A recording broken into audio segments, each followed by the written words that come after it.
Halo, selamat sore pemirsa. Demikian tadi berita pilihan Ainus Sore bersama saya Nadia Valeri. Kita awali Ainus Sore hari ini dengan informasi kebakaran melanda sebuah pabrik tali rafia di Kabupaten Jombang, Jawa Timur Senin pagi tadi. Kebakaran sempat membuat guru dan siswa sekolah dasar yang sekolahnya berdekatan dengan lokasi panik dan berlarian karena khawatir api menjalar ke gedung sekolah.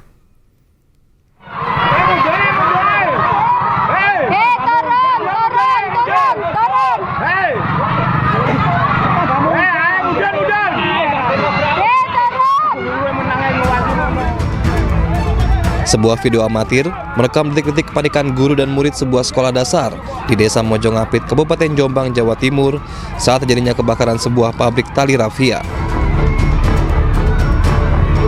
Lokasi pabrik yang berada di belakang sekolah membuat guru dan murid khawatir api dapat menjalar ke gedung sekolah.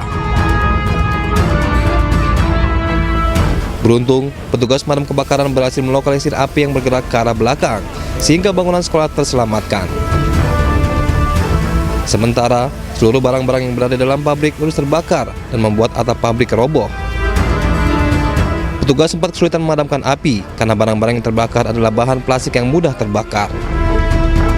Ini pabrik plastik, jadi yang memang di sini pengolahan limbah plastik untuk menjadi rafia. Jadi memang bahan bakarnya juga sangat mudah terbakar sehingga kita maksimal untuk pembasahan dulu biar tidak merambat ke yang lain. Penyebabnya karena apa, Pak? Masih kita lihat perkembangannya karena kita masih fokus pada penanganannya. Ada korban jiwa nggak, Pak? Belum ada, hanya korban barang. Untuk memadamkan api, petugas mengerahkan 5 unit mobil pemadam. Dari Jombang, Jawa Timur, Muhtar Bagus, iNews melaporkan. Pemirsa, anggota polisi Aibtu Maryudi yang rumahnya meledak hingga menewaskan 2 orang diamankan dan dibawa ke Polres Mojokerto untuk diperiksa. Untuk mengetahui penyebab ledakan, tim Lab 4 dan tim penjinak bahan peledak Polda Jawa Timur menggelar olah tempat kejadian perkara.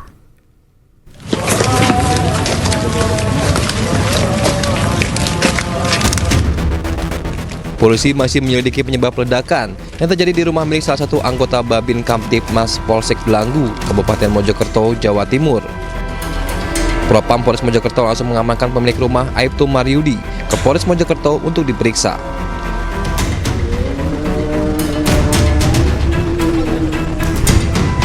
Polisi juga menggelar olah tempat kejadian perkara dengan menunjukkan tim laboratorium forensik, tim penjinak bahan peledak, hingga tim Inafis Polda Jawa Timur. Teman-teman bisa menyaksikan sendiri, kami masih dalam proses pendalaman. Kita datangkan forensik dari Polda, kita sudah olah TKP, dan saya mohon teman-teman juga bisa membantu saya apabila ada informasi yang didapati, diinformasikan kepada saya. Akibat dari peristiwa tersebut ada 2 korban yang barusan saya menerima informasi dari rumah sakit sudah tidak bernyawa lagi. Ibu dan anak yang berusia 3 tahun. 41 tahun, yang mana perempuan tersebut adalah bule dari pemilik rumah dan anaknya adalah keponakan. Seperti itu, teman-teman. Berarti untuk pemicu sendiri belum diketahui, dan ledakan itu berasal dari apa, penyebabnya apa? Saya mohon waktu, sedang saya dalami terlebih dahulu. Yang pasti di dalam ada tabung 3 kg, kemudian tadi setelah kami olah TKP ada tabung 3 kg, kemudian ada perangkat-perangkat elektronik. HP saya bunyi, banyak yang telepon saya. Siap. Ada perangkat elektronik yang memang kebetulan yang bersangkutan ini hobi bermain elektronik. Sementara itu, polisi juga menyebut saat terjadinya ledakan yang menewaskan 2 orang, pemilik rumah sedang tidak ada di tempat. Dari Kabupaten Mojokerto, Solahuddin, iNews melaporkan. Sebelumnya pemirsa, ledakan dahsyat terjadi di sebuah rumah milik anggota polisi di Desa Sumolawang, Kabupaten Mojokerto, Jawa Timur. Akibatnya 2 warga yang merupakan ibu dan bayinya tewas.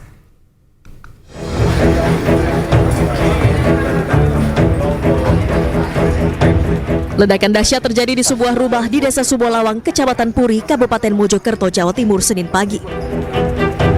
Besarnya ledakan menyebabkan 4 rumah terdampak. 2 rumah rusak berat dan 2 rumah lainnya rusak sedang. Ledakan diduga berasal dari kebocoran tabung gas LPG di rumah milik Aibda Maryudi. seorang anggota polisi yang berdinas di wilayah hukum Polres Mojokerto. Peristiwa ledakan ini menelan korban jiwa. 2 warga yang merupakan tetangga dari pemilik rumah tewas. Kedua korban merupakan ibu dan bayinya. Rumahnya anggota? Anggota mana, Mas? Dinas itu Mojokerto mriki. Oh, ada berapa rumah yang rusak ini? Tiga rumah. Nggih. Kondisinya, Pak? Parah Pak, yang kena bom itu. Kalau ini kan tetangganya. Yang korban ini kan 2 orang. Itu siapa 2 orang? Nggak tahu namanya aku Pak. Suami istri atau keluarga? Nah, membuatkan ibu sama anak. Ibu sama anak. Usai dievakuasi, korban tewas dibawa ke rumah sakit untuk diautopsi. Sementara TKP ledakan sudah dipasangi garis polisi untuk kepentingan proses penyelidikan. Dari Kabupaten Mojokerto, Jawa Timur, Salahuddin, iNews melaporkan. Pemirsa, keluarga almarhum Darso, warga yang tewas diduga dianiaya sejumlah oknum polisi, menuntut keadilan. Pihak keluarga korban telah melaporkan kasus dugaan penganiayaan ke Polda Jawa Tengah.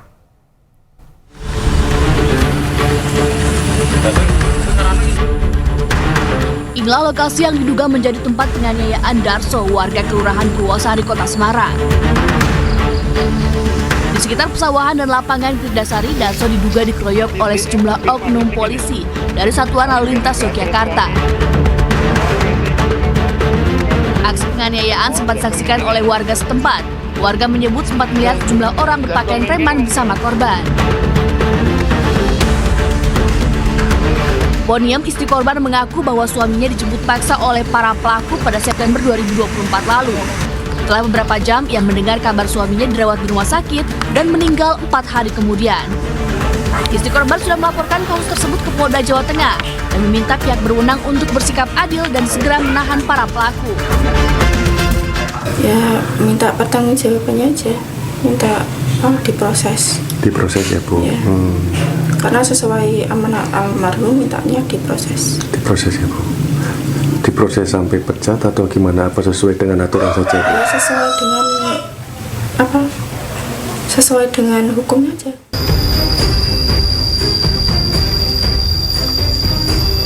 Sebelumnya, aksi penganiayaan terjadi diduga akibat adanya penyelidikan kecelakaan lalu lintas yang terjadi di wilayah Yogyakarta yang melibatkan korban pada bulan Juni 2024. Para pelaku yang diduga menganiaya korban sempat menawari istri korban untuk damai dengan memberikan uang santunan kematian sebesar 5 juta rupiah. Istri korban yang tidak terima langsung melapor ke Polda Jawa Tengah. Menanggapi laporan tersebut, pihak Polresta Yogyakarta menyebut pihaknya ikut berbelasungkawa atas kematian korban dan mendukung sepenuhnya proses penyelidikan. Kami mohon waktu untuk mengumpulkan fakta-fakta dalam rangka untuk bisa mengetahui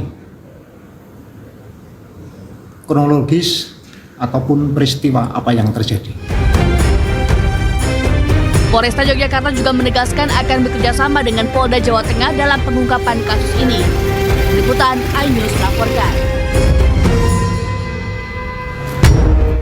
Pemirsa, pemeran serial Mak Lampir Sandi Permana yang tewas bersimbah darah di dekat rumahnya di perumahan Cibarusa Jaya, Kabupaten Bekasi, diduga sempat berduel dengan seorang pria.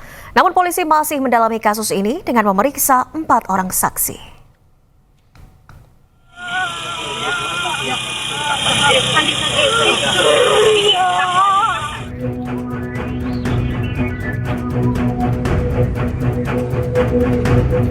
Tim penyidik gabungan dari Polsek Cibarusah, Polres Metro Bekasi Kabupaten, dan Direktorat Reskrimum Polda Metro Jaya masih terus mendalami kasus tewasnya pemeran serial Mak Lampir Sandi Permana di sebuah perumahan Cibarusah Jaya, Kabupaten Bekasi hari Minggu lalu.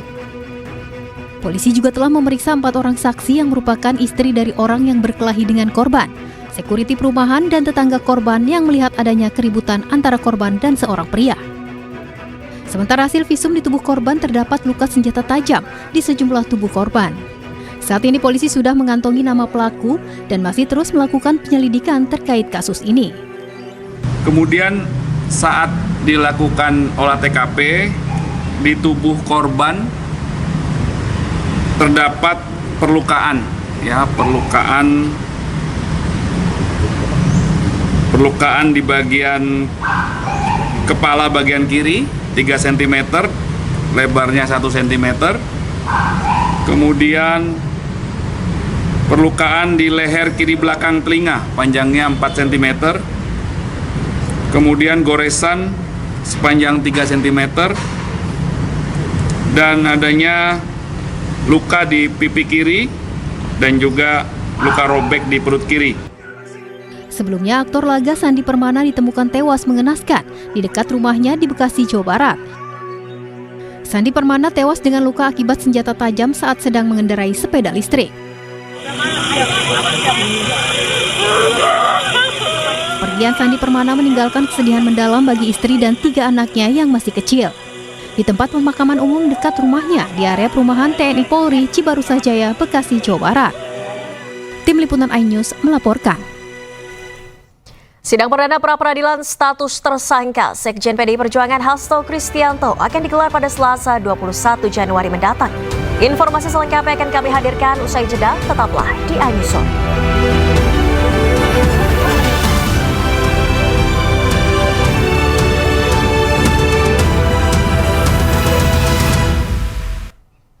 Terima kasih Anda masih di iNews Sore pemirsa. Sekjen PDI Perjuangan Hasto Kristianto telah selesai menjalani pemeriksaan di gedung KPK. Hasto diperiksa sekitar 3,5 jam, dimulai pada pukul 10 pagi tadi dan selesai sekitar pukul 1:25.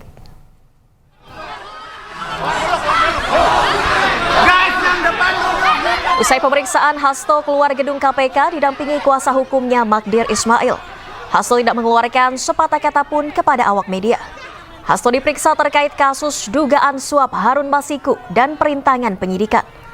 Magdir menambahkan bahwa pemeriksaan hari ini telah selesai, selanjutnya akan dilakukan pemeriksaan lagi sesuai dengan kebutuhan pihak penyidik. Hasto kembali pulang menaiki bus bersama 50 kuasa hukum yang mendampingi proses penyidikan hari ini. Pemanggilan hari ini merupakan pemanggilan kedua setelah sebelumnya Hasto mangkir pada pekan lalu. Hasto mengirimkan surat pemberitahuan ketidakhadiran karena ada kegiatan yang tidak bisa ditinggalkan. Ingin sampaikan bahwa proses pemeriksaan hari ini sudah selesai dilakukan untuk hari ini. Pemeriksaan selanjutnya akan dilakukan sesuai dengan kebutuhan dari pihak penyidik. Ya. Untuk hal-hal yang lain, terutama berkaitan dengan perkara, saya persilahkan saudara-saudara tanya kepada penyidik.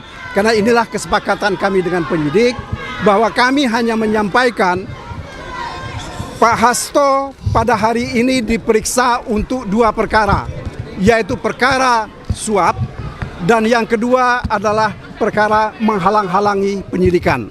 Nah, sekali lagi kami ingin sampaikan terima kasih yang sebesar-besarnya atas perhatian Bapak-bapak, Ibu, dan saudara-saudara terutama dari pihak media. Selanjutnya, pemeriksaan-pemeriksaan yang akan dilakukan pada saat yang akan datang tentu kami akan ikuti sesuai dengan kebutuhan dari pihak penyidik. Saya kira begitu yang bisa kami sampaikan sekarang. Terima kasih atas perhatian kawan-kawan semua. Ya pemirsa, sebelumnya Sekjen PDI Perjuangan Hasto Kristianto menjalani pemeriksaan di Gedung Komisi Pemberantasan Korupsi Jakarta dalam kasus suap pergantian antar waktu Harun Masiku. Hasto tiba di Gedung Merah Putih KPK Jakarta sekitar pukul 9:32 waktu Indonesia Barat. Hasto mengenakan kemeja putih dibalut jas hitam dan didampingi oleh sejumlah tim hukumnya. Ini merupakan pemeriksaan perdana Hasto usai berstatus tersangka dalam kasus suap pergantian antar waktu Harun Masiku. Hasto menyampaikan berkomitmen menaati seluruh proses hukum yang menjeratnya dengan tetap mengedepankan asas praduga tak bersalah. Baik, terima kasih rekan-rekan pers. Assalamualaikum warahmatullahi wabarakatuh. Assalamualaikum warahmatullahi wabarakatuh. Salam damai sejahtera untuk kita semuanya. Om Swastiastu, Namo Buddhaya, salam kebajikan, Rahayu. Terima kasih atas seluruh perhatiannya pada pagi hari ini. Didampingi oleh seluruh penasihat hukum kami datang ke KPK untuk memenuhi seluruh kewajiban saya sebagai warga negara Republik Indonesia yang taat hukum dan sepenuhnya menjunjung supremasi hukum yang berkeadilan. Saya akan memberikan keterangan dengan sebaik-baiknya, namun sebagaimana diatur di dalam Undang-Undang tentang Hukum Acara Pidana, bahwa saya juga memiliki suatu hak untuk melakukan pra-peradilan. Sehingga pada kesempatan ini penasihat hukum kami juga akan memberikan surat kepada pimpinan KPK berkaitan dengan proses pra-peradilan tersebut. Apakah surat yang kami sampaikan tersebut nantinya berkaitan dengan pemeriksaan saya akan tetap dilanjutkan, atau pimpinan KPK mengambil suatu kebijakan untuk mengikuti seluruh proses pra-peradilan, kami serahkan hal tersebut kepada pimpinan KPK. Karena kami percaya bahwa mekanisme dan prosedur hukum akan ditempuh dengan sebaik-baiknya dengan prinsip-prinsip asas praduga tak bersalah. Kemudian berkaitan dengan apa yang terjadi terhadap kasus saya, sepenuhnya baik secara formal maupun material kami telah siap. Sejak awal ketika menjadi Sekretaris Jenderal DPP PDI Perjuangan atas penugasan dari Ibu Megawati Soekarno Putri, kami berjuang di dalam menegakkan seluruh amanat konstitusi, memperjuangkan nilai-nilai demokrasi, sistem meritokrasi, dan memperjuangkan hukum yang berkeadilan, serta prinsip-prinsip bekerjanya kedaulatan rakyat. Sehingga terhadap seluruh risiko-risiko perjuangan dengan nilai-nilai tadi, tentu sekiranya membawa suatu konsekuensi khusus, kami diajarkan oleh Bung Karno, oleh Ibu Mega, bahwa perjuangan memerlukan suatu pengorbanan terhadap cita-cita. Itulah yang diajarkan kepada kami, sehingga kami hadir dengan penuh tanggung jawab dan siap mengikuti seluruh proses hukum. Tentu saja setelah para penasihat hukum kami menyerahkan surat kepada pimpinan KPK, kami menunggu tindak lanjutnya, dan nanti percayalah kami akan memberikan keterangan pers yang sebaik-baiknya kepada saudara-saudara sekalian. Kami mohon doanya dan kami menghimbau kepada seluruh simpatisan, anggota, dan kader partai untuk tetap tenang. Ini adalah suatu perjuangan yang sejak lama kita lakukan dan kita tetap kokoh di dalam prinsip-prinsip dan keyakinan politik, karena PDI Perjuangan adalah partai yang berkarakter banteng. Terima kasih. Merdeka! Merdeka! Merdeka! Merdeka! Kita mohon kepada penyidik KPK untuk dapat memberikan kesempatan kepada kami menggunakan hak hukum kami, agar kami bisa menguji sah tidaknya status tersangka dari Sekjen PDI Perjuangan Mas Hasto Kristianto. PDI Perjuangan dalam hal ini sudah berkomitmen bahwa kami taat terhadap hukum, kami taat terhadap konstitusi, dan kami akan memperjuangkan keadilan melalui jalur hukum. Ya, pemirsa, usai ditetapkan sebagai tersangka, Sekjen PDIP Hasto Kristianto mengajukan gugatan pra-peradilan. Gugatan diajukan pada Jumat 10 Januari 2025 lalu.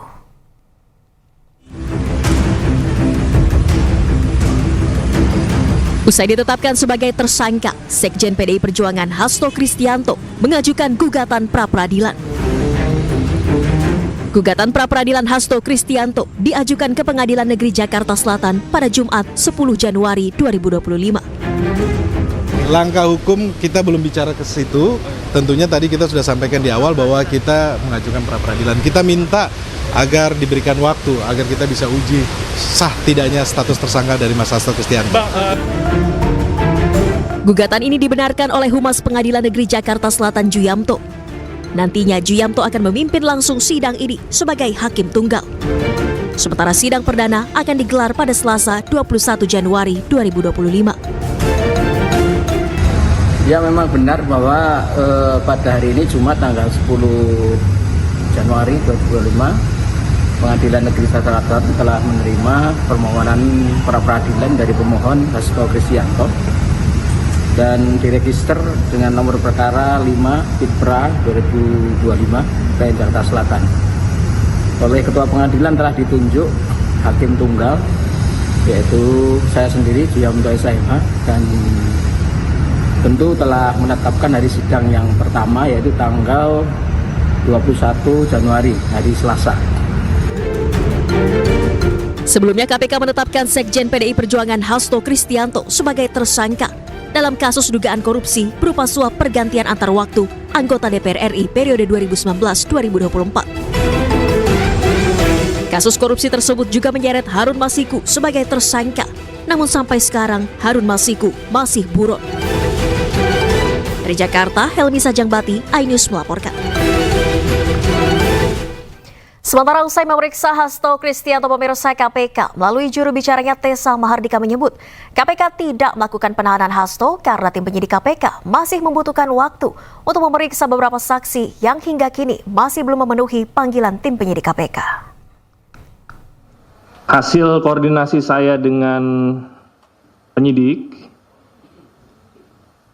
yang bersangkutan tidak dilakukan penahanan hari ini karena penyidik masih membutuhkan waktu untuk memeriksa beberapa saksi yang masih belum hadir dan masih dibutuhkan. Ya, sebagaimana rekan-rekan ketahui juga ada beberapa saksi yang dipanggil di perkara ini belum hadir. Beberapa diantaranya Saudara Saiful Bahri, ada juga Saudari Maria Lestari, dan ada beberapa saksi lainnya. Jadi penyidik menilai belum diperlukan untuk dilakukan penahanan, dan tentunya bila penyidik dan jaksa penuntut umum sepakat bahwa berkas ini sudah siap untuk dilimpahkan, maka proses tersebut akan dilanjutkan. Ya, sebelumnya pemirsa, Hasto Kristianto ditetapkan KPK sebagai tersangka dalam kasus suap dan perintangan penyidikan perkara yang menjerat Harun Masiku. KPK sebut miliki bukti Hasto memerintahkan Harun melarikan diri saat operasi tangkap tangan pada 2020 silam.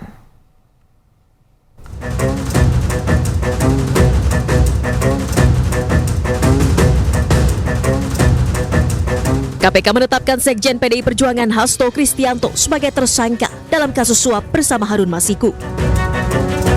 Komisi Anti Rasuah menemukan bukti Hasto bekerja sama dengan Harun Masiku melakukan upaya suap kepada eks-komisioner KPU Wahyu Setiawan untuk meloloskan Harun Masiku sebagai anggota legislatif melalui mekanisme pergantian antar waktu. KPK menyebut juga menemukan bukti lain saat Hasto berupaya merintangi penyidikan dengan meminta pegawainya menelpon Harun Masiku saat operasi tangkap tangan KPK pada Januari 2020 silam.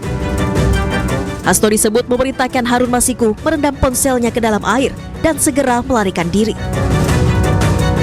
Pada tanggal 8 Januari 2020 pada saat proses tangkap tangan oleh KPK, Saudara HK memerintahkan salah satu pegawainya di Jalan Sultan Syahrir yang biasa digunakan sebagai kantor untuk menelpon kepada HM dan memerintahkan supaya merendam HP dalam air dan segera melarikan diri. Bahwa pada tanggal 6 Juni 2024, sebelum Saudara HK diperiksa sebagai saksi oleh KPK, Saudara HK memerintahkan kepada salah satu pegawainya untuk menenggelamkan HP yang dalam penguasaan pegawai tersebut agar tidak ditemukan oleh KPK.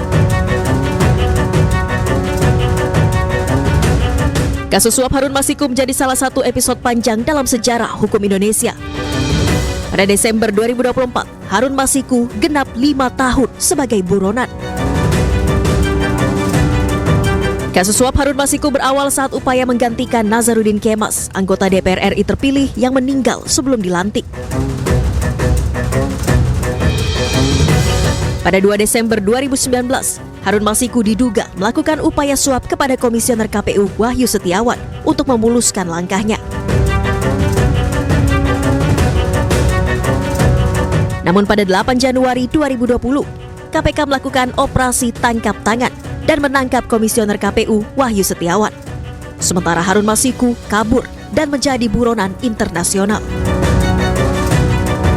10 Juni 2024, KPK memeriksa Sekjen PDI Perjuangan Hasto Kristianto sebagai saksi dalam kasus suap Harun Masiku.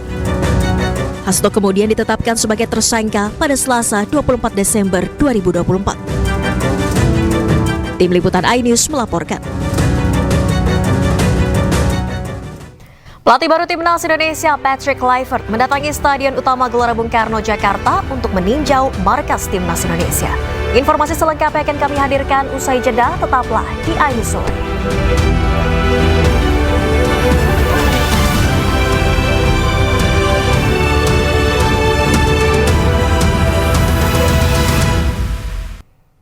Terima kasih Anda masih di iNews Sore pemirsa. Patrick Kluivert mendatangi Stadion Utama Gelora Bung Karno, Jakarta di hari ketiga dirinya berada di Indonesia. Kunjungan ini bertujuan untuk peninjauan Stadion Utama Gelora Bung Karno yang masih dalam tahap perawatan sebagai markas bagi Timnas Indonesia. Patrick Kluivert bersama rombongan tiba di GBK sekitar pukul 10:45 waktu Indonesia Barat melalui pintu merah. Kunjungan ini merupakan agenda ketiga Patrick Kluivert semenjak berada di Indonesia. Sebelumnya Patrick Kluivert menggelar jumpa pers dan bertemu dengan pemain Timnas Indonesia. Patrick Kluivert meninjau secara langsung Stadion Utama GBK yang sedang dalam tahap perawatan karena GBK akan menjadi markas bagi Timnas Indonesia.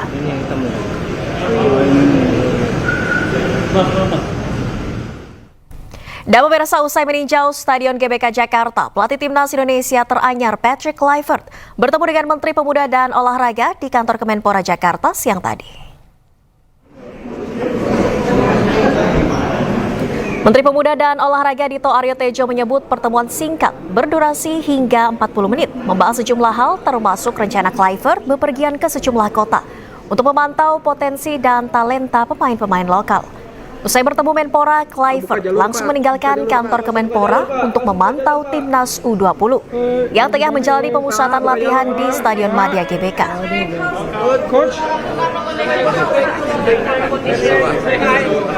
Tadi saya bersama Mas Wamen baru saja menerima kunjungan perdana dari pelatih Timnas kita yang baru, kita sebut Mas Patrick bersama asistennya tadi ya, Mas Dani, dibawa langsung oleh Pak Ketum PSSI Pak Erick Thohir.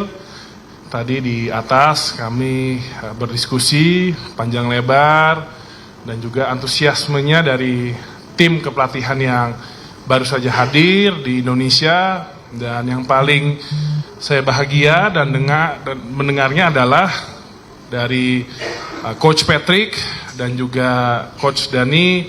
Ini dari Kemenpora, ini mereka langsung melihat Timnas U20 di Madia. Dan setelah itu akan kembali ke Indonesia di Februari awal.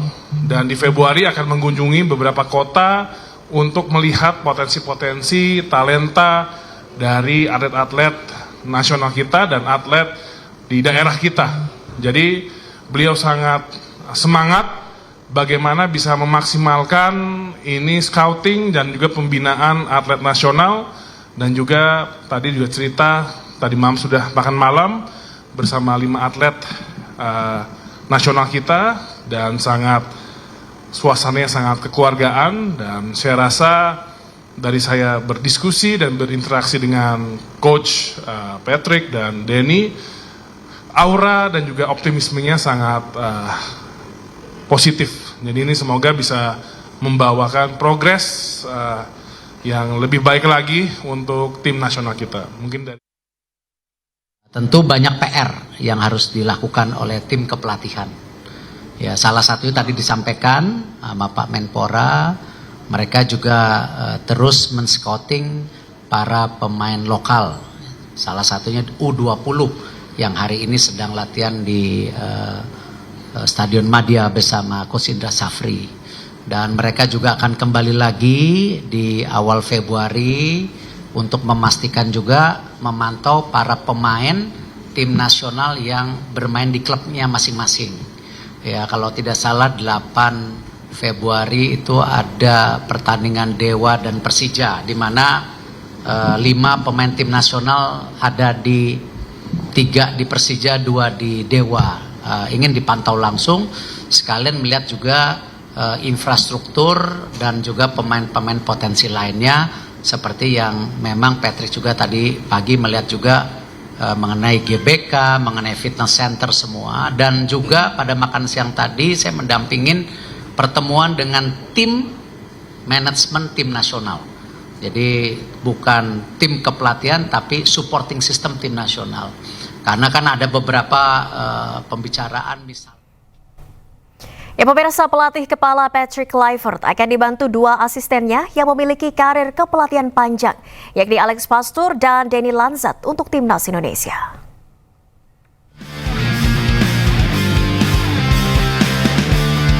Memiliki karir panjang sebagai pemain hebat, Patrick Kluivert memulai kepelatihannya bersama FC Twente U21 pada 2011 hingga 2013. Asisten pelatih Louis van Gaal di timnas Belanda tahun 2012. Kemudian menjadi pelatih kepala Curaçao 2015 hingga 2016 dan asisten pelatih Kamerun 2018 serta pelatih kepala Curaçao 2021. Ia juga pernah menjadi pelatih tim Turki Adana Demirspor. Sementara itu, Alex Pastoor memiliki karir kepelatihan yang lebih panjang.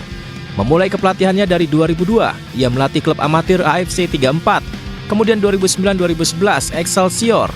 Kemudian tahun 2011 hingga 2013 ia menjadi pelatih NEC Nijmegen. Kemudian tahun 2014 menjadi pelatih Slavia Praha. Kemudian 2 kali menjadi asisten pelatih di AZ.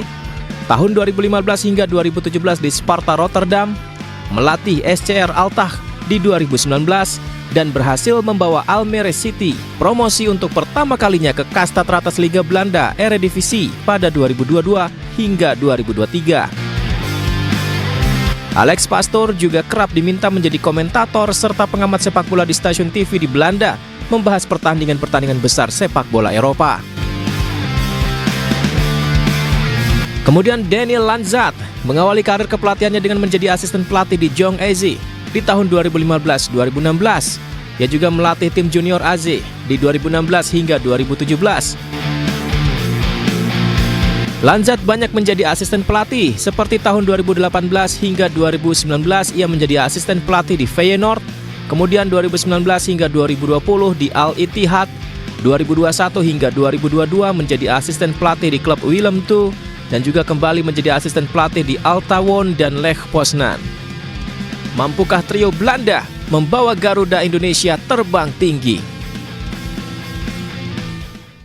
Dan pemirsa, beredar informasi nama Quentin Djako juga akan bermain Patrick Kluivert di timnas Indonesia. Quentin Djako kabarnya ditunjuk sebagai pelatih fisik baru timnas Indonesia. Ia pernah bekerja sama dengan Kluivert di timnas Curaçao dan Adana Demirspor. Mantan pemain timnas Curaçao ini juga pernah menjadi pelatih fisik di klub Liga Belanda NAC Breda musim 2021-2022. Untuk informasi resminya masih menunggu dari PSSI.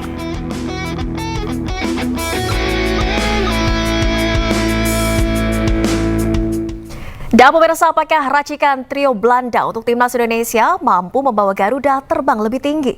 Untuk membahasnya kami telah terhubung dengan pengamat sepak bola Rodi Pangemanan atau yang akrab disapa Bung Ropan. Selamat sore, Bung Ropan, apa kabar? Selamat sore, Valeri, kabar baik. Baik, Bung Ropan, ini ada trio Belanda yang akan menakodai Indonesia. Ini juga bahkan ada yang beranggapan karir dari asisten pelatih. Ini ada Alex Pastoor dan Danny Lanzat yang lebih mumpuni dibandingkan Kluivert. Tanggapan Anda bagaimana? Ya, saya pikir ini sebuah paket yang lengkap ya.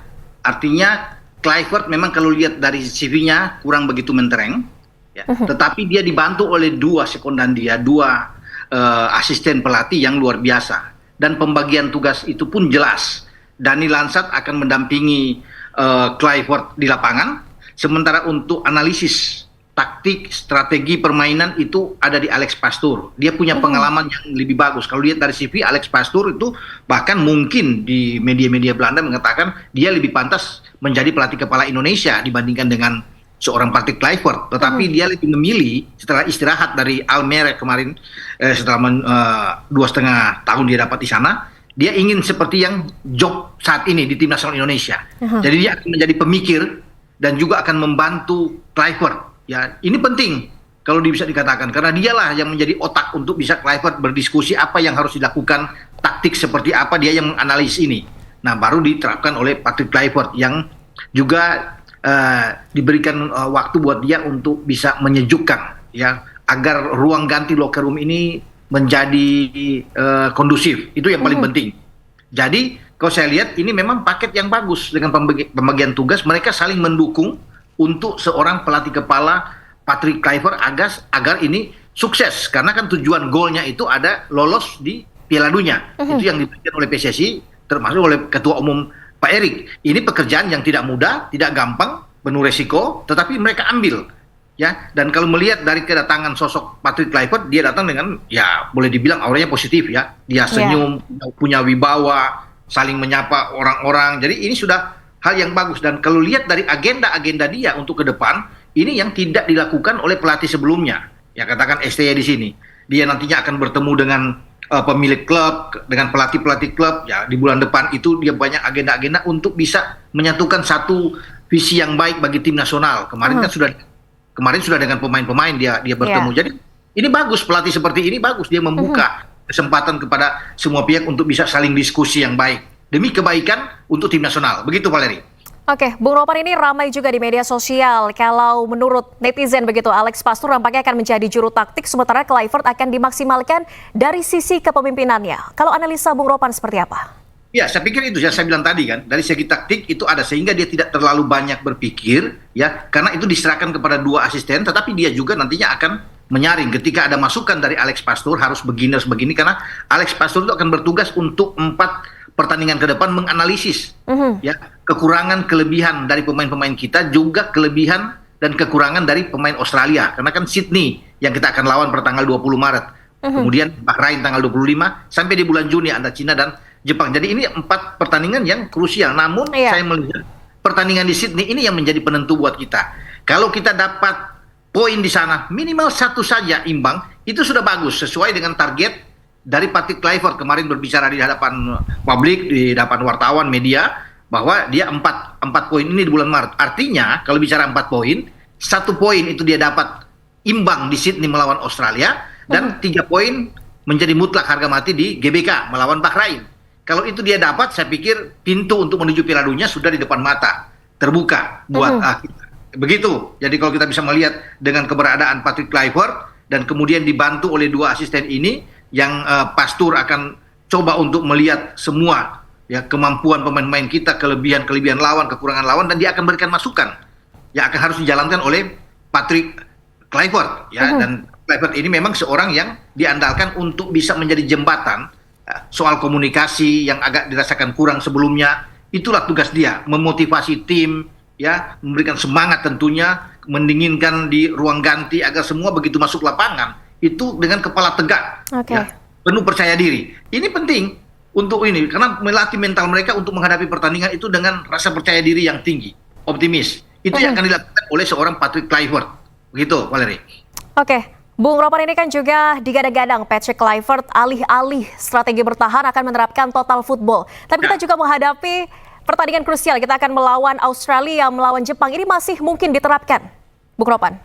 Oh iya. Dia akan ada perbedaan tentunya dibandingkan dengan STY. Kalau STY kemarin kan itu bermain dengan counter attack, lebih banyak defense, lebih banyak bertahan, ya kemudian melakukan counter attack. Tapi dengan filosofi sepak bola, attacking football, Ya, dia lahir dengan total football Belanda dan dia sebagai pemain besar, saya pikir bermain di berbagai klub besar, Milan, Barcelona, Newcastle, di Ajax sebelumnya sampai di Lille, dan dia selalu bermain dengan ofensif. Dan dia sudah bilang kemarin bahwa dia akan bermain dengan 4-3-3 pola dia, akan menjadi senjata dia dengan opsi lain 3-5-2. Berarti akan bermain ofensif, terbuka, dan ini penting karena pemain-pemain dia yakin itu bagus dalam nahan bola, passing-passing mereka sangat terukur dan baik sekali.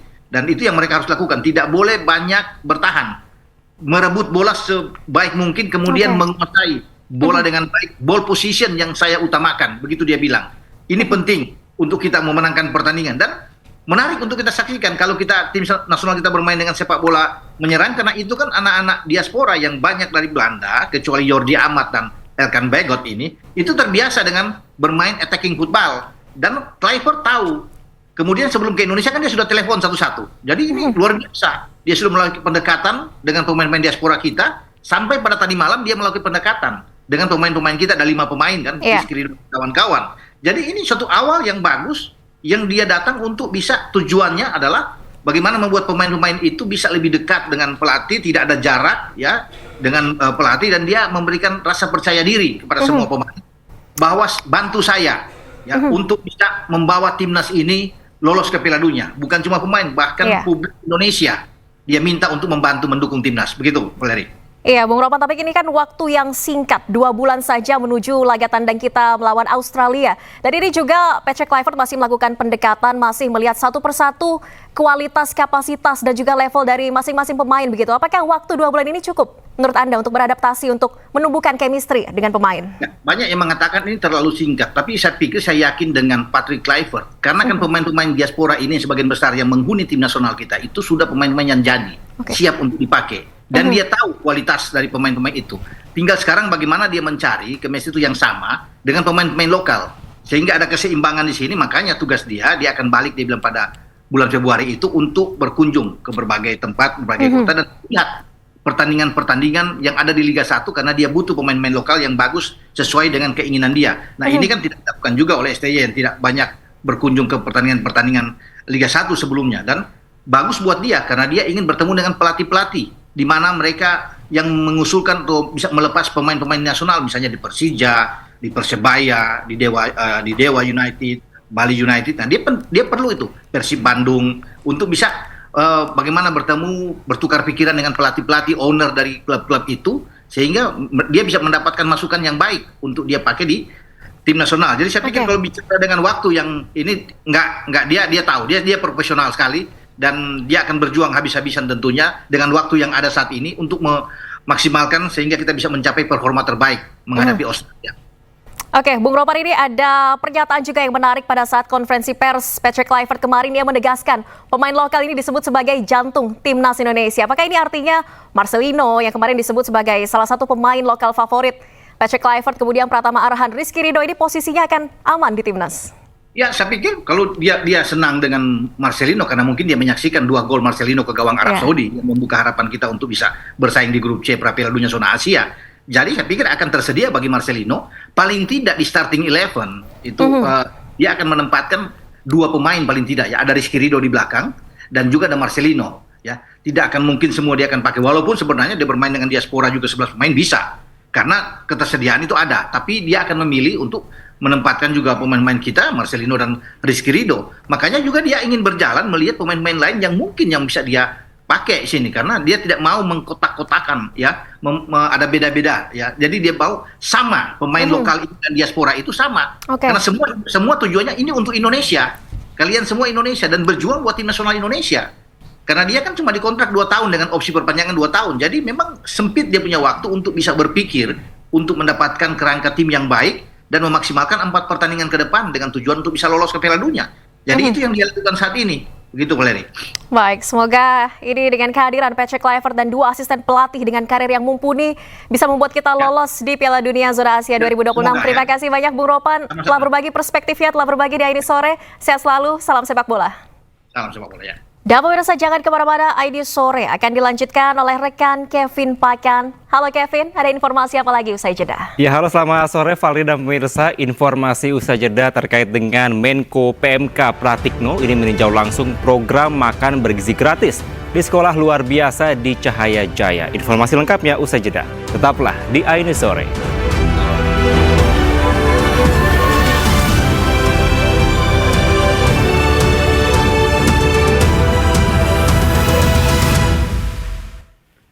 Terima kasih Anda masih di Ainus Sore bersama saya Kevin Pakar. Pemirsa, program unggulan pemerintah Makan Bergizi Gratis telah berjalan 1 minggu secara nasional dan serentak di ratusan sekolah di Indonesia. Hari ini sebanyak 54 murid di Sekolah Luar Biasa atau SLB Cahaya Jaya Kelapa Gading, Jakarta menerima makan bergizi gratis yang dipantau langsung oleh Menko Bidang Pembangunan Manusia dan Kebudayaan, Pratikno.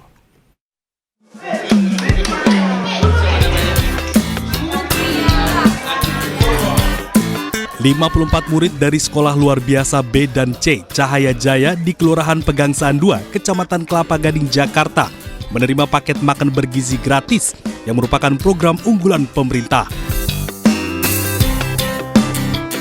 Menteri Koordinator Bidang Pembangunan Manusia dan Kebudayaan, Pratikno, beserta jajaran memantau langsung pendistribusian makanan bergizi gratis. Pratikno menyebut program unggulan dari pemerintahan Prabowo Gibran ini meningkatkan tradisi dan kualitas makan dari anak-anak menjadi yang sehat, serta menjadi dampak ekonomi yang besar bagi kelompok ekonomi menengah ke bawah. Makanan bergizi gratis gitu. Jadi itu pagi ini jadi kita terus jaga bagaimana makan bergizi gratis ini sangat-sangat membantu masyarakat meningkatkan kualitas dan tradisi makan dari anak-anak kita, jadi tradisi makan yang sehat, dan kita harapkan juga memberikan dampak ekonomi yang besar bagi masyarakat ekonomi menengah ke bawah. Program makan bergizi gratis telah berjalan selama 1 minggu secara serentak di ratusan sekolah di sejumlah wilayah di Indonesia. Hadirnya program makan bergizi gratis ini disambut antusias para siswa-siswi. Dari Jakarta, Stephen Patinama, Muhammad Fakih, Aulia Syah, Ainus melaporkan. Pemirsa, program makan bergizi gratis terus dilakukan di sejumlah sekolah. Di Kabupaten Bandung, Jawa Barat, 10.000 paket telah dibagikan pada siswa. Sementara di Surabaya, Jawa Timur, distribusi program ini diwarnai insiden makanan tumpah.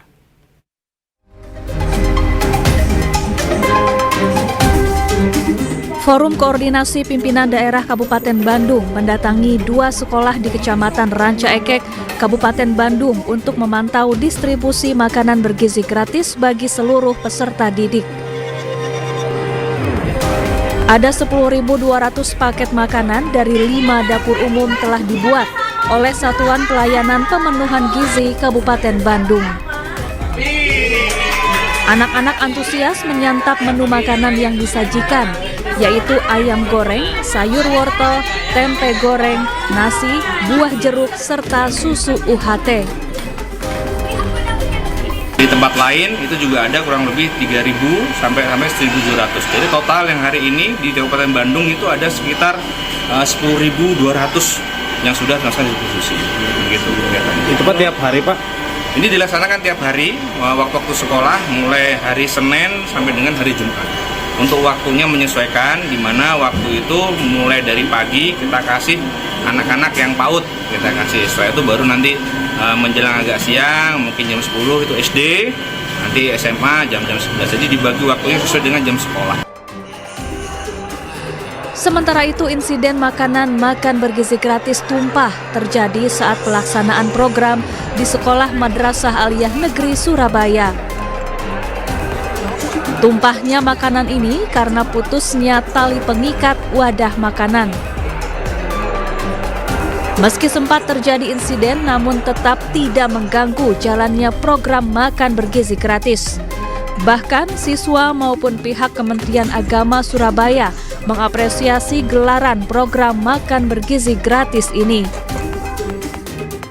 Tim Liputan iNews melaporkan.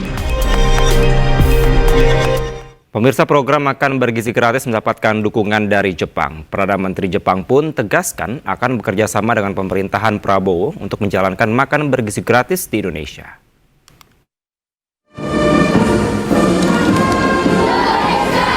Kedatangan Perdana Menteri Jepang Shigeru Ishiba ke Indonesia memberikan angin segar bagi program makan bergizi gratis di Indonesia. Dalam pertemuannya dengan Presiden Prabowo Subianto di Istana Kepresidenan Bogor, Jawa Barat, Sabtu 11 Januari 2025, Shigeru Ishiba menyatakan dukungannya kepada program makan bergizi gratis yang digagas pemerintah. Pertemuan keduanya juga melahirkan dan memperkuat komitmen kerjasama Indonesia dan Jepang dalam bidang pertahanan, ekonomi, serta sektor energi.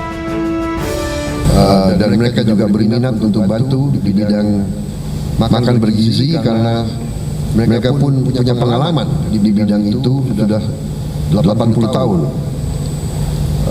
Dan mereka yang menawarkan inisiatif mereka untuk ikut membantu mungkin dengan pelatihan dan lain sebagainya. Saya kira demikian, saya undang mereka untuk ikut dalam kerjasama di bidang pangan, di bidang maritim, di bidang energi, perikanan, dan sebagainya. Jepang juga menyatakan akan menyelenggarakan paket kerjasama termasuk penyediaan makan siang sekolah dan pengiriman tenaga ahli. インドネシアの子どもたちに栄養価の高い給食を提供したいという大統領閣下の思いに応えて、日本の経験も活用して給食研修や専門家派遣を行うほか、漁業・農業開発支援を行う協力パッケージ。 Program makan bergizi gratis adalah program unggulan Presiden Prabowo Subianto dan Gibran Rakabuming Raka. Anggaran program ini mencapai 71 triliun rupiah yang berasal dari APBN. Makan bergizi gratis menyasar sekitar 19,47 juta anak, ibu hamil dan kelompok rentan lainnya. Tim Liputan iNews melaporkan. Menko Bidang Infrastruktur dan Pembangunan Kewilayahan Agus Harimurti Yudhoyono akan investigasi misteri pagar laut di perairan Kabupaten Tangerang, Banten. iNews Sore segera kembali.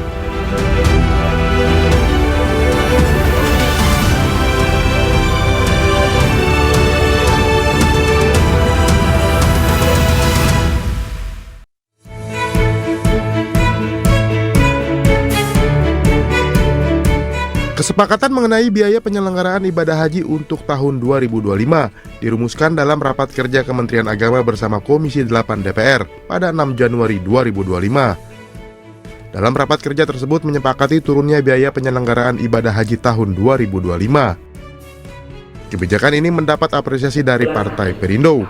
Ketua DPP Partai Perindo Bidang Agama, Inklusi, dan Keberagaman, Anjas Pramono, menilai kebijakan ini sangat membantu para jamaah serta meringankan beban masyarakat yang ingin menunaikan ibadah haji. Pak Nasaruddin Umar yang telah menurunkan harga iuran, itu kita sangat mendukung sekali.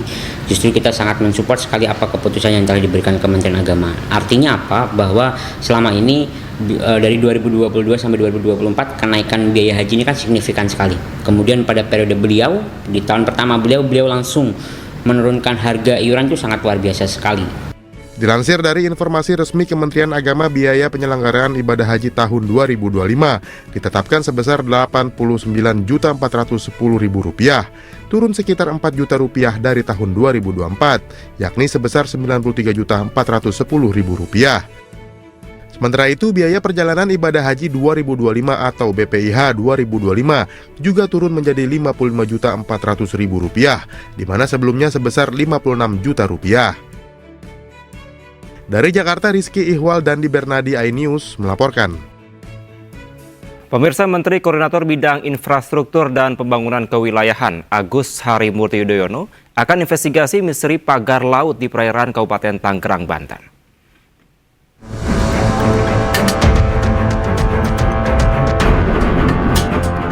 Menteri Koordinator Bidang Infrastruktur dan Pembangunan Kewilayahan Agus Harimurti Yudhoyono berharap agar persoalan pemagaran laut di perairan Kabupaten Tangerang bisa diungkap dengan jelas. Lebih lanjut, Agus Harimurti menyatakan pihaknya segera melakukan investigasi terkait keberadaan pagar laut sepanjang 30 km ini. Saya lagi cek, lagi diinvestigasi ya. Cek, karena itu di laut juga kan, berarti itu nanti Kementerian Kelautan cek gitu ya. Itu ada kemungkinan itu dari siapa Pak? Saya belum, kita cek dulu aja, kita cek dulu supaya aman. Wahana Lingkungan Hidup atau WALHI turut bersuara atas keberadaan pagar laut di perairan Kabupaten Tangerang. Menurut Walhi, keberadaan pagar laut menghambat laju arus laut muara ke arah laut dan juga sebaliknya. Peristiwa ini memicu penumpukan sampah di sela pagar hingga merusak ekosistem laut. Nanti di sela-sela pagar bambu yang dibangun itu dia akan menumpuk sampah. Ini akan menyulitkan, terutama bagi nelayan-nelayan yang butuh sirkulasi, nelayan tambak maksudnya gitu ya, butuh sirkulasi air. Kan ini daerah yang tercemar dari atas bisa jadi tuh. Kalau dia nggak lancar pembuangan airnya dan sebaliknya dari laut masuk kemari, ini bisa berpengaruh terhadap konteks budidaya, bisa terancam gagal. Sebelumnya, Kementerian Kelautan dan Perikanan RI telah menyegel pagar bambu ini karena tidak memiliki izin kesesuaian kegiatan pemanfaatan ruang laut. Pelaku memasang pagar sekitar 700 meter dari garis pantai di kawasan terlarang untuk kegiatan pemanfaatan ruang laut tanpa izin. Hingga kini, pihak berwajib masih menyelidiki pihak yang bertanggung jawab atau pelaku pemasangan. Dari Depok dan Kabupaten Tangerang, Iyung Rizky, Hasnugara, Kembali di Aini Sore pemirsa, kami mengucapkan selamat menjalankan sholat maghrib bagi Anda di wilayah Jakarta dan sekitarnya. Pemirsa, Sekjen PDIP Hasto Kristianto telah selesai menjalani pemeriksaan di gedung KPK. Hasto diperiksa sekitar 3,5 jam, dimulai pada pukul 10 pagi dan selesai sekitar pukul 1:25.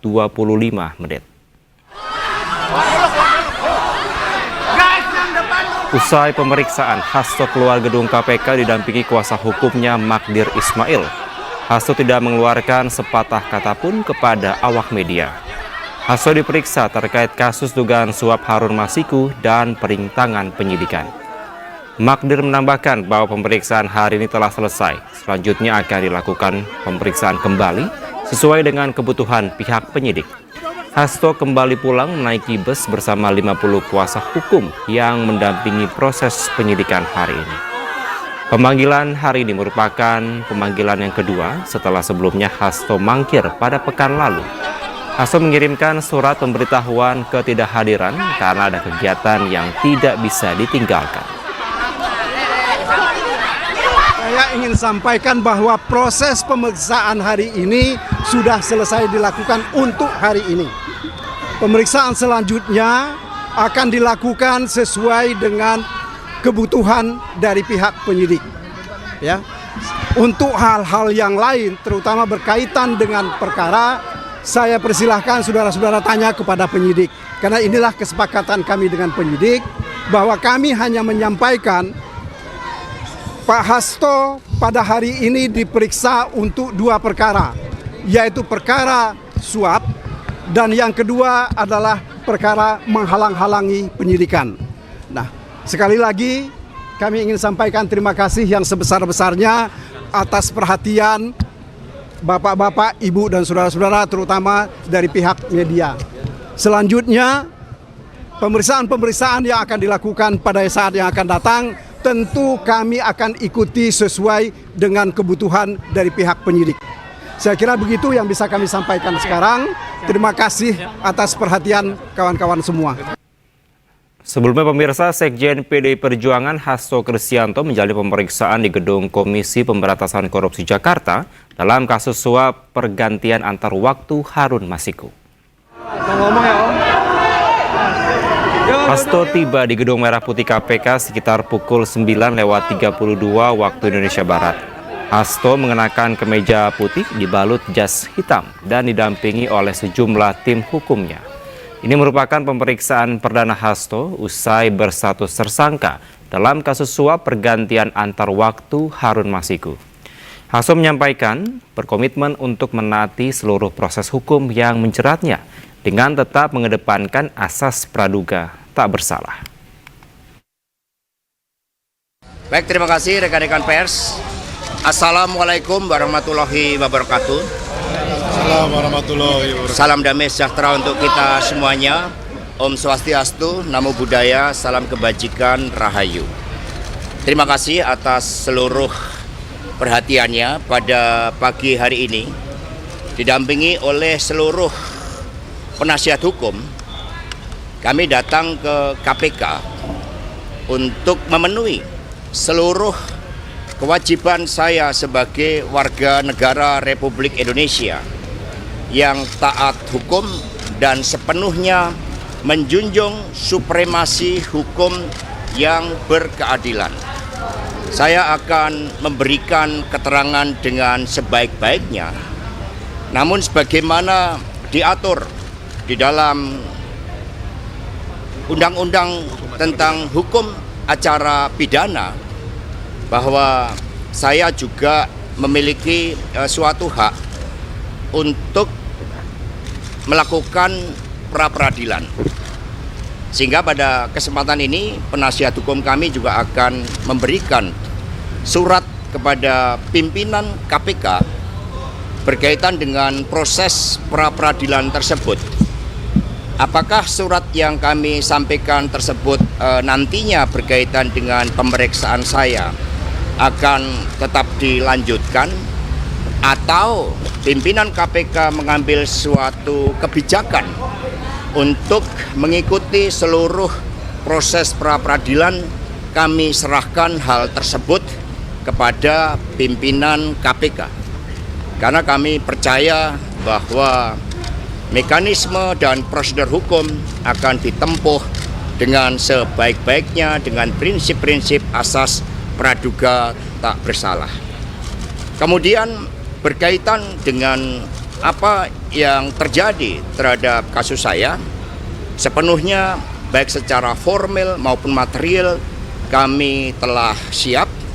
Sejak awal ketika menjadi Sekretaris Jenderal DPPD Perjuangan atas penugasan dari Ibu Megawati Soekarno Putri, kami berjuang di dalam menegakkan seluruh amanat konstitusi, memperjuangkan nilai-nilai demokrasi, sistem meritokrasi, dan memperjuangkan hukum yang berkeadilan, serta prinsip-prinsip bekerjanya kedaulatan rakyat. Sehingga terhadap seluruh risiko-risiko perjuangan dengan nilai-nilai tadi, tentu sekiranya membawa suatu konsekuensi khusus, kami diajarkan oleh Bung Karno, oleh Ibu Mega, bahwa perjuangan memerlukan suatu pengorbanan terhadap cita-cita. Itulah yang diajarkan kepada kami, sehingga kami hadir dengan penuh tanggung jawab dan siap mengikuti seluruh proses hukum. Tentu saja setelah para penasihat hukum kami menyerahkan surat kepada pimpinan KPK, kami menunggu tindak lanjutnya, dan nanti percayalah kami akan memberikan keterangan pers yang sebaik-baiknya kepada saudara-saudara sekalian. Kami mohon doanya dan kami menghimbau kepada seluruh simpatisan, anggota, dan kader partai untuk tetap tenang. Ini adalah suatu perjuangan yang sejak lama kita lakukan, dan kita tetap kokoh di dalam prinsip-prinsip dan keyakinan politik, karena PDI Perjuangan adalah partai yang berkarakter banteng. Terima kasih. Merdeka! Merdeka! Merdeka! Merdeka! Pemirsa, usai ditetapkan sebagai tersangka, Sekjen PDIP Hasto Kristianto mengajukan gugatan pra-peradilan. Gugatan diajukan pada Jumat 10 Januari 2025. Usai ditetapkan sebagai tersangka, Sekjen PDI Perjuangan Hasto Kristianto mengajukan gugatan pra-peradilan. Gugatan pra-peradilan Hasto Kristianto diajukan ke Pengadilan Negeri Jakarta Selatan pada Jumat 10 Januari 2025. Langkah hukum kita belum bicara ke situ. Tentunya tadi kita sudah sampaikan di awal bahwa kita mengajukan pra-peradilan. Kita minta agar diberikan waktu agar kita bisa uji sah tidaknya status tersangka dari Mas Hasto Kristianto. Gugatan ini dibenarkan oleh Humas Pengadilan Negeri Jakarta Selatan Juyamto. Nantinya Juyamto akan memimpin langsung sidang ini sebagai hakim tunggal. Sementara sidang perdana akan digelar pada Selasa 21 Januari 2025. Ya, memang benar bahwa pada hari ini Jumat tanggal 10 Januari 2025, Pengadilan Negeri Jakarta Selatan telah menerima permohonan pra-peradilan dari pemohon Hasto Kristianto dan diregister dengan nomor perkara 5 Pitpra 2025 PN Jakarta Selatan. Oleh Ketua Pengadilan telah ditunjuk Hakim Tunggal, yaitu saya sendiri Juyamto SMH, dan tentu telah menetapkan hari sidang yang pertama yaitu tanggal 21 Januari, hari Selasa. Sebelumnya KPK menetapkan Sekjen PDI Perjuangan Hasto Kristianto sebagai tersangka dalam kasus dugaan korupsi berupa suap pergantian antar waktu anggota DPR RI periode 2019-2024. Kasus korupsi tersebut juga menyeret Harun Masiku sebagai tersangka, namun sampai sekarang Harun Masiku masih buron. Dari Jakarta, Helmi Sajangbati, iNews melaporkan. Sementara usai memeriksa Hasto Kristianto, KPK melalui juru bicaranya Tessa Mahardika menyebutkan KPK tidak melakukan penahanan terhadap Hasto karena tim penyidik KPK masih membutuhkan waktu untuk memeriksa beberapa saksi yang hingga kini masih belum memenuhi pemanggilan KPK. Hasil koordinasi saya dengan penyidik,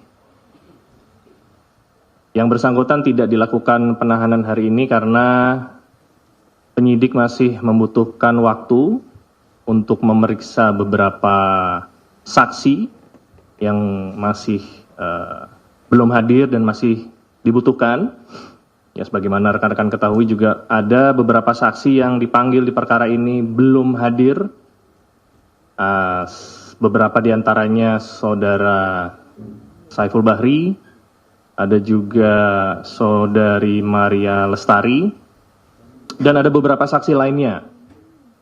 Jadi penyidik menilai belum diperlukan untuk dilakukan penahanan, dan tentunya bila penyidik dan jaksa penuntut umum sepakat bahwa berkas ini sudah siap untuk dilimpahkan, maka proses tersebut akan dilanjutkan. Kita beralih ke informasi olahraga pemirsa. Patrick Kluivert mendatangi Stadion Utama Gelora Bung Karno di hari ketiganya di Indonesia. Kunjungan bertujuan untuk peninjauan Stadion Utama Gelora Bung Karno yang masih dalam tahap perawatan sebagai markas bagi timnas Indonesia.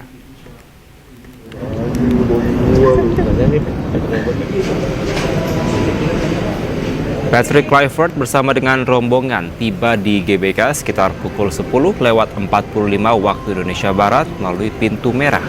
Kunjungan ini merupakan agenda ketiga Patrick Kluivert semenjak berada di Indonesia. Sebelumnya, Patrick Kluivert menggelar jumpa pers dan bertemu dengan pemain timnas Indonesia.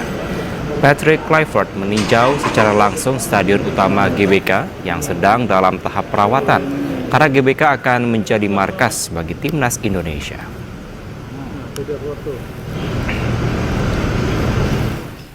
Usai meninjau Stadion GBK Jakarta, pelatih timnas Indonesia yang baru Patrick Kluivert bertemu dengan Menteri Pemuda dan Olahraga di kantor Kemenpora Jakarta pada siang tadi.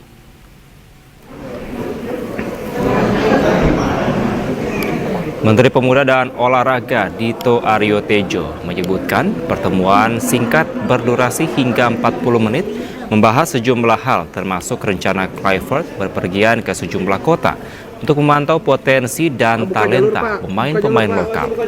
Usai bertemu dengan Menpora, Kluivert langsung meninggalkan kantor Kemenpora untuk memantau timnas U20 yang tengah menjalani pemusatan latihan di Stadion Madia GBK.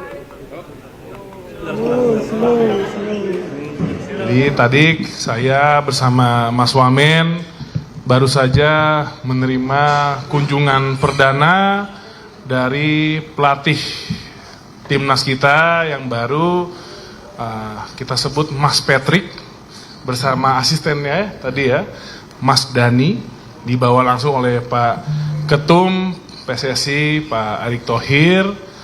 Tadi di atas kami berdiskusi panjang lebar dan juga antusiasmenya dari tim kepelatihan yang baru saja hadir di Indonesia, dan yang paling saya bahagia dan mendengarnya adalah dari Coach Patrick dan juga Coach Dani. Ini dari Kemenpora, ini mereka langsung melihat timnas U20 di Madia. dan setelah itu akan kembali ke Indonesia di Februari awal, dan di Februari akan mengunjungi beberapa kota untuk melihat potensi-potensi talenta dari atlet-atlet nasional kita dan atlet di daerah kita. Jadi beliau sangat semangat bagaimana bisa memaksimalkan ini scouting dan juga pembinaan atlet nasional, dan juga tadi juga cerita tadi malam sudah makan malam bersama 5 atlet nasional kita, dan suasananya sangat kekeluargaan. Dan saya rasa dari saya berdiskusi dan berinteraksi dengan Coach Patrick dan Denny, aura dan juga optimismenya sangat positif. Jadi ini semoga bisa membawakan progres yang lebih baik lagi untuk tim nasional kita. Mungkin dari tentu banyak PR yang harus dilakukan oleh tim kepelatihan. Ya, salah satunya tadi disampaikan sama Pak Menpora, mereka juga terus men-scouting para pemain lokal. Salah satunya U20 yang hari ini sedang latihan di Stadion Madia bersama Coach Indra Safri. Dan mereka juga akan kembali lagi di awal Februari untuk memastikan juga memantau para pemain tim nasional yang bermain di klubnya masing-masing. Ya, kalau tidak salah 8 Februari itu ada pertandingan Dewa dan Persija, di mana 5 pemain tim nasional ada 3 di Persija, 2 di Dewa. Ingin dipantau langsung, sekalian melihat juga infrastruktur dan juga pemain-pemain potensi lainnya, seperti yang memang Patrick juga tadi pagi melihat juga mengenai GBK, mengenai fitness center semua. Dan juga pada makan siang tadi saya mendampingin pertemuan dengan tim manajemen tim nasional. Jadi bukan tim kepelatihan tapi supporting system tim nasional. Karena kan ada beberapa pembicaraan, misalnya apakah setelah bertanding dengan Australia nanti tanggal 20 langsung kita kembali. Ada nggak availability pesawat terbangnya? Lalu pemain yang dari Eropa akan berkumpul di Jakarta atau langsung ke Australia? Karena sebagian besar tanggal 16 masih bertanding. Ditambah perjalanan 1,5 hari sudah sampai ke Australia atau Jakarta sudah tanggal 17-18. Tentu pemain juga punya kelelahan. Nah, hal-hal seperti ini sangat detail saya rasa dipimpin langsung. Kami intinya dari Kemenpora dan PSSI mensupport bagaimana tadi misi ke Piala Dunia kita jaga. Pemirsa, trio Belanda akan bekerja keras membawa timnas Indonesia meraih hasil maksimal di sisa laga putaran 3 kualifikasi Piala Dunia. Pelatih kepala Patrick Kluivert dibantu 2 asistennya yang memiliki karir kepelatihan panjang, yakni Alex Pastoor dan Denny Lanzat.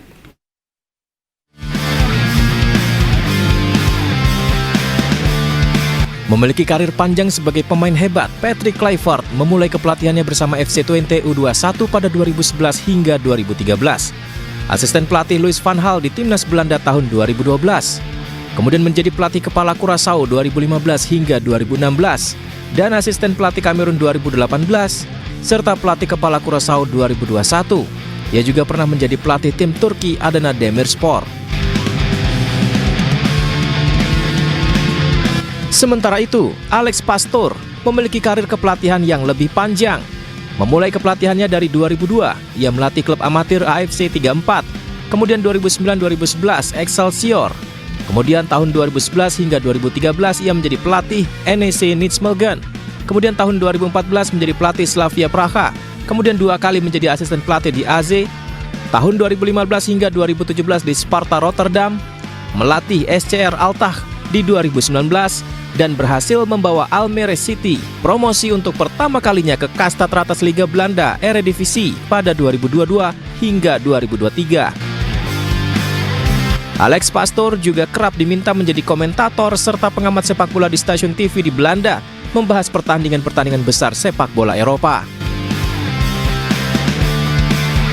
Kemudian Denny Lanzat mengawali karir kepelatihannya dengan menjadi asisten pelatih di Jong AZ di tahun 2015-2016. Ia juga melatih tim junior AZ di 2016 hingga 2017. Lanzat banyak menjadi asisten pelatih, seperti tahun 2018 hingga 2019 ia menjadi asisten pelatih di Feyenoord, kemudian 2019 hingga 2020 di Al Ittihad, 2021 hingga 2022 menjadi asisten pelatih di klub Willem II, dan juga kembali menjadi asisten pelatih di Al Tawon dan Lech Poznan. Mampukah trio Belanda membawa Garuda Indonesia terbang tinggi?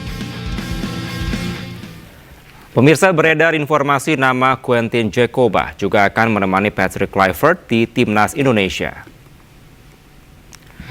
Quentin Džekoba kabarnya ditunjuk sebagai pelatih fisik baru Timnas Indonesia. Ia pernah bekerja sama dengan Kluivert di Timnas Curaçao dan Adana Demirspor. Mantan pemain Timnas Curaçao ini juga pernah menjadi pelatih fisik di klub Liga Belanda NEC Breda musim 2021-2022. Untuk informasi resminya masih menunggu dari PSSI.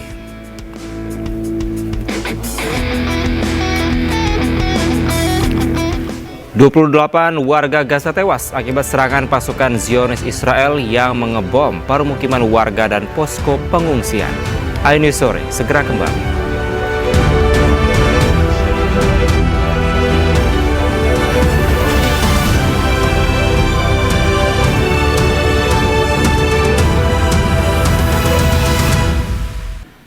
Terima kasih Anda masih di iNews Sore pemirsa. Kebakaran melanda sebuah pabrik tali rafia di Kabupaten Jombang, Jawa Timur pada pagi tadi. Kebakaran sempat membuat guru dan siswa SD yang sekolahnya berdekatan dengan lokasi panik dan berlarian karena khawatir api menjalar ke gedung sekolah.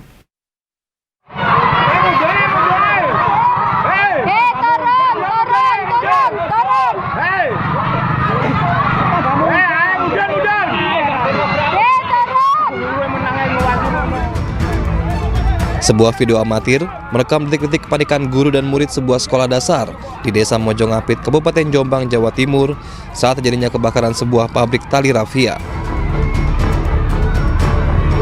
Lokasi pabrik yang berada di belakang sekolah membuat guru dan murid khawatir api dapat menjalar ke gedung sekolah. Beruntung, petugas pemadam kebakaran berhasil melokalisir api yang bergerak ke arah belakang sehingga bangunan sekolah terselamatkan. Sementara, seluruh barang-barang yang berada dalam pabrik terus terbakar dan membuat atap pabrik roboh. Petugas sempat kesulitan memadamkan api karena barang-barang yang terbakar adalah bahan plastik yang mudah terbakar. Ini pabrik plastik, jadi yang memang di sini pengolahan limbah plastik untuk menjadi rafia. Jadi memang bahan bakarnya juga sangat mudah terbakar sehingga kita maksimal untuk pembasahan dulu biar tidak merambat ke yang lainnya. Penyebabnya karena apa, Pak?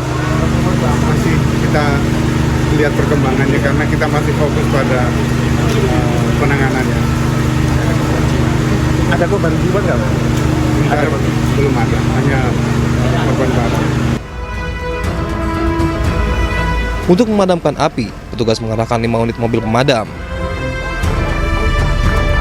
Dari Jombang, Jawa Timur, Muhtar Bagus, iNews melaporkan. Pemirsa, anggota polisi Aibtu Maryudi yang rumahnya meledak hingga menewaskan 2 orang diamankan dan dibawa ke Polres Mojokerto untuk diperiksa. Untuk mengetahui penyebab ledakan, tim Lafor dan tim penjinak bahan peledak Polda Jawa Timur menggelar olah tempat kejadian perkara.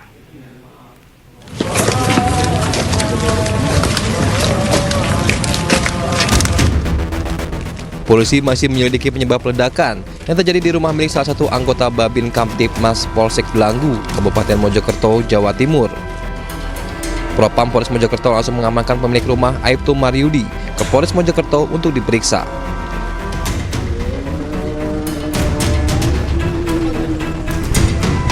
Polisi juga menggelar olah tempat kejadian perkara dengan menunjukkan tim laboratorium forensik, tim penjinak bahan peledak, hingga tim Inafis Polda Jawa Timur.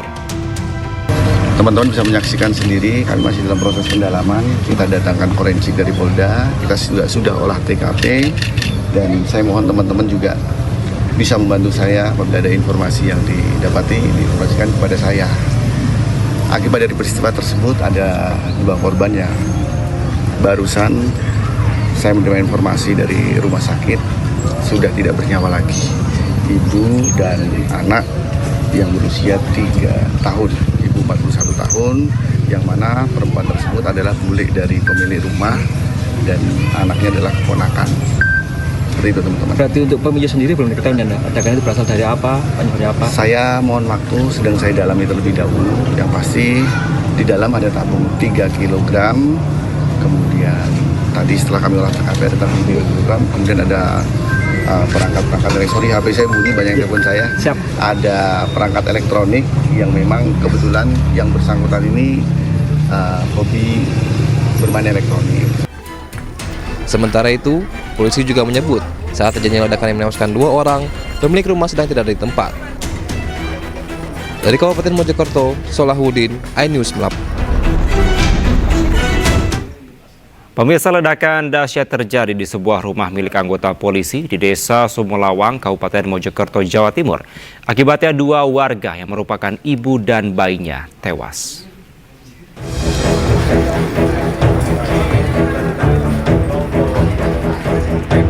Ledakan dahsyat terjadi di sebuah rumah di Desa Sumolawang, Kecamatan Puri, Kabupaten Mojokerto, Jawa Timur, Senin pagi. Besarnya ledakan menyebabkan 4 rumah terdampak, 2 rumah rusak berat, dan 2 rumah lainnya rusak sedang. Ledakan diduga berasal dari kebocoran tabung gas LPG di rumah milik Aibda Maryudi, seorang anggota polisi yang berdinas di wilayah hukum Polres Mojokerto.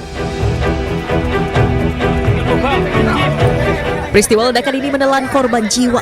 2 warga yang merupakan tetangga dari pemilik rumah tewas. Kedua korban merupakan ibu dan bayinya. Rumahnya anggota? Anggota mana, Mas? Dinas itu Mojokerto mriki. Oh, ada berapa rumah yang rusak ini? Tiga rumah. Kondisinya, Pak? Parah, Pak, yang kena bom itu. Kalau ini kan tetangganya. Yang korban ini kan 2 orang. Itu siapa 2 orang itu? Nggak tahu namanya aku, Pak. Suami istri atau keluarga? Kan bahkan ibu, anak, ibu sama anak. Ibu sama anak. Usai dievakuasi, korban tewas dibawa ke rumah sakit untuk diautopsi. Sementara TKP ledakan sudah dipasangi garis polisi untuk kepentingan proses penyelidikan. Dari Kabupaten Mojokerto, Jawa Timur, Solahuddin, iNews melaporkan. Relawan Kemanusiaan Indonesia menyalurkan bantuan kemanusiaan program musim dingin ekstrim untuk pengungsi Palestina di perbatasan Yordania. Bantuan berupa ribuan paket makanan, obat-obatan, dan pakaian.